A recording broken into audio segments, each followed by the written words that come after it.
बीमारी का कारण। एक बूढ़ा पादरी था। उसके सब दांत निकल चुके थे। काम चलाने के लिए उसने बनावटी दांत लगवा रखे थे। रात को सोने से पहले वह उन दांतों के पूरे सेट को एक प्याले में रख देता था।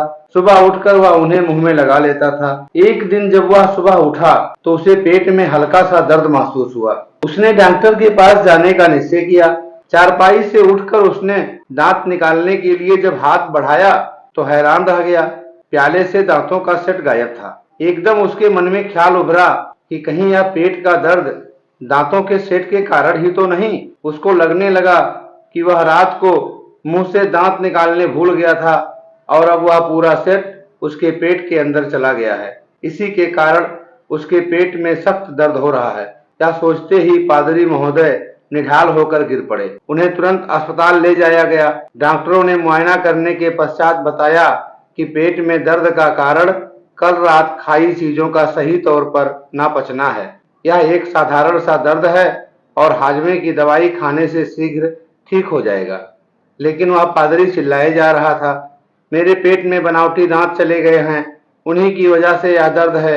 मेरे पेट का शीघ्र ही ऑपरेशन किया जाए, नहीं तो मेरे बचने की कोई उम्मीद नहीं। डॉक्टर बड़े हैरान थे कि इतना बड़ा दांतों का सेट गले में से नीचे कैसे उतर सकता है। डॉक्टरों ने पादरी साहब को बहुत समझाया, लेकिन पादरी साहब भी एक ही थे। वह अपने हठ पर कायम रहे। अंत में मजबूर होकर डॉक्टरों ने ऑपरेशन की तैयारी का आदेश दे दिया। ऑपरेशन की तैयारी पूरी हो चुकी थी। बस अब पादरी साहब को ऑपरेशन थिएटर में लेकर जाना था।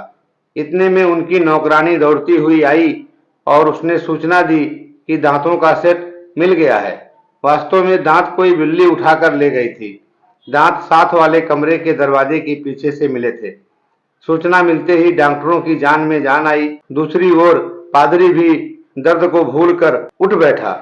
उसका दर्द खुद ब खुद घटने लगा। डॉक्टरों ने हंसते हुए उससे कहा, पादरी साहब, बीमारी का असली कारण दांतों का पेट में जाना नहीं बल्कि आपका वहम था। आमतौर से अधिकतर बीमारियों का कारण वहम ही होता है।